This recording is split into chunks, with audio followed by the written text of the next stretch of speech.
What is this life so full of care? We have no time to stand and stare. There are some spots where that time stands still. This is one of them. Not that far from the hermitage is Kells. Indeed, we are reminded of Kells on a daily basis because there's a big picture from the Book of Kells in the missal that we use in Ireland every day on the altar.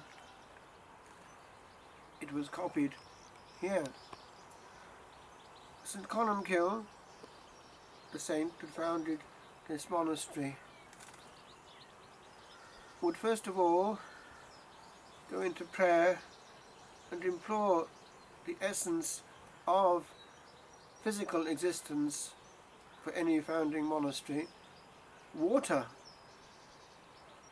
And rather like Moses, he would obtain it through the power of the Most High, and it would gush forth at his request.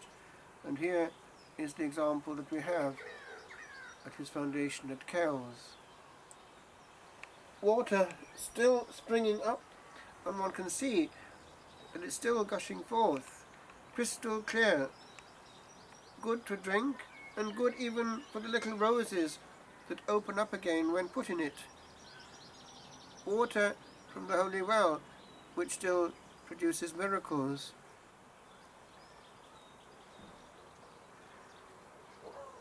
Actually, at St. Antimo, when I was ordained, we had the same phenomenon, although it wasn't miraculous, but we did notice that in the monastery that we'd inherited, built way back in Carolingian times, founded in around 751 or 781, the first thing they did was to find water, and the water was still usable.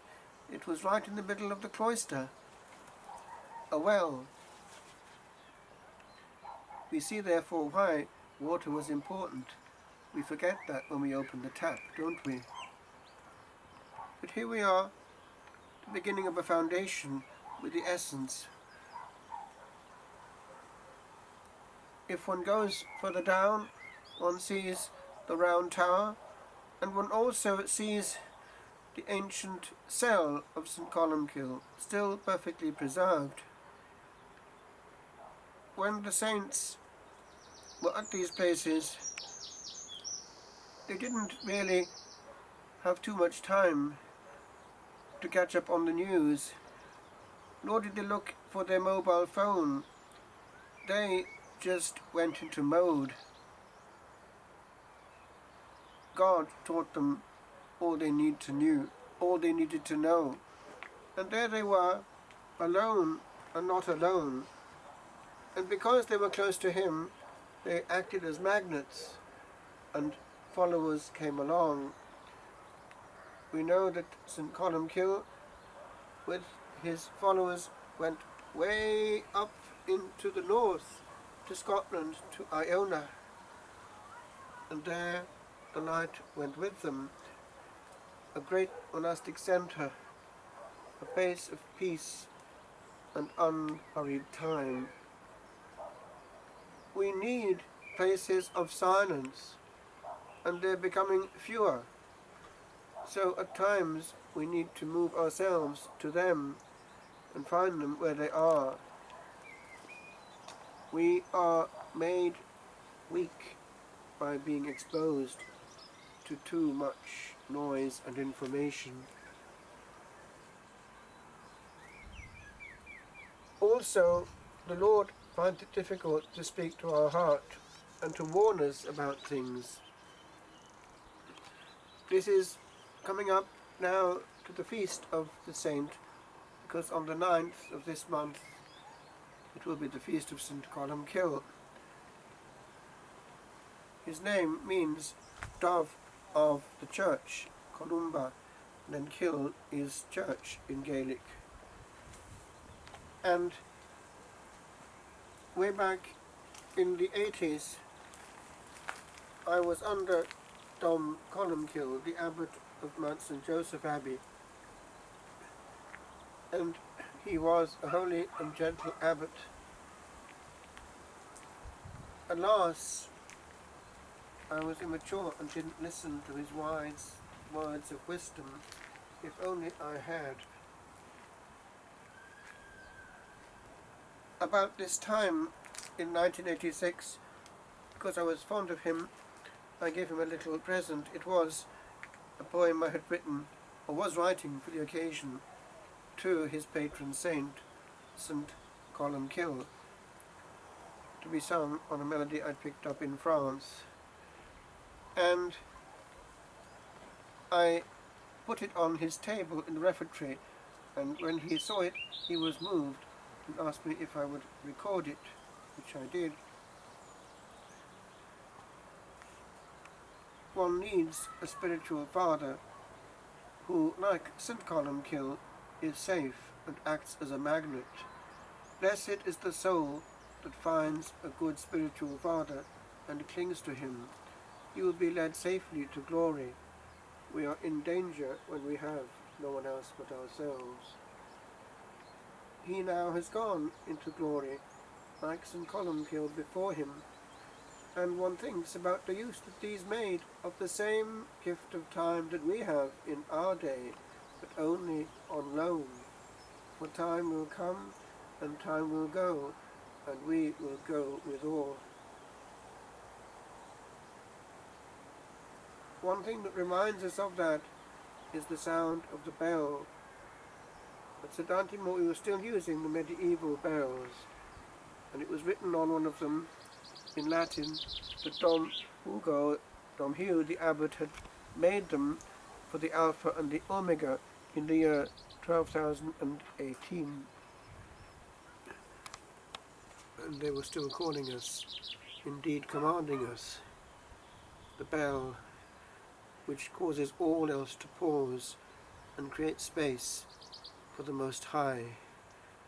We need to be called back to base, back to base, back to base, for otherwise time will go too quickly and we will not be able to halt it.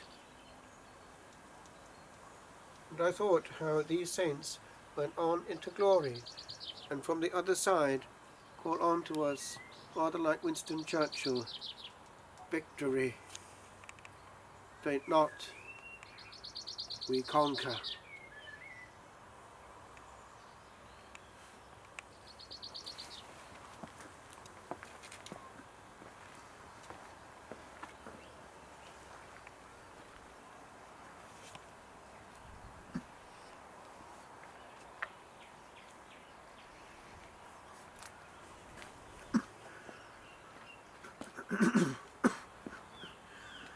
O Master, who has trod before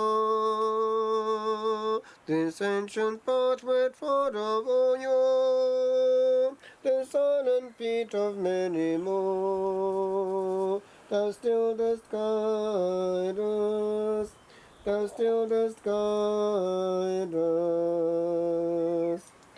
And when the tears of many years, the secrets kept from mortal ears, are known again with highward stares, thou still art listening, thou still art listening. For thou dost know this solitude that held the unknown beatitude, beheld and held in quietude, and still dost ponder, and still dost ponder. For thou didst call and calling heard the distant echo of this word, call on and call till nothing stirred, in dying a wonder, in dying a wonder. Yet would at times a something move, where now thou art, where ancient love burns still and whisper from above, faint not, we conquer. Faint not, we conquer.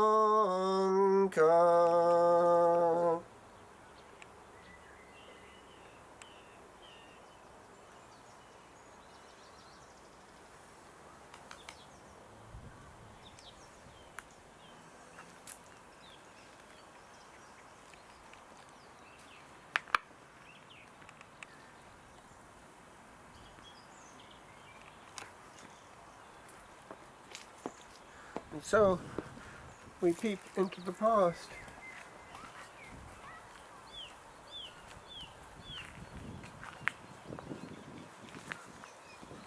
There are very few places on earth now where one can actually hear the sound of nature. All is befuddled, all is made noisy.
And we do well also to remember the hours and hours of patient copying that gave us the Book of Cows.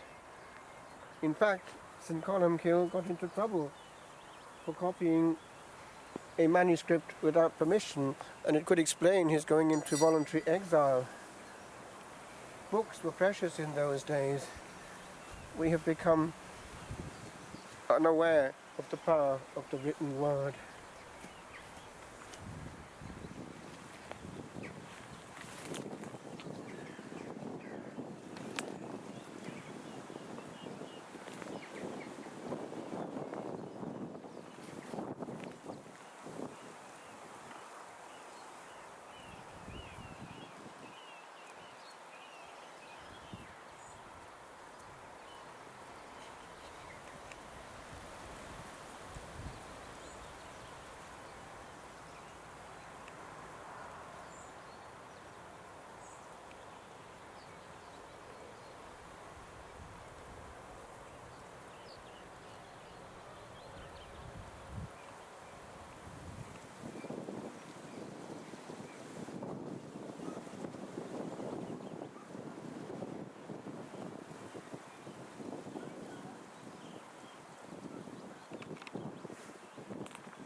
Alas, the present church there is no longer used for Catholic worship, but the site is there, and something of the sound of silence remains in this old place of unchanging prayer.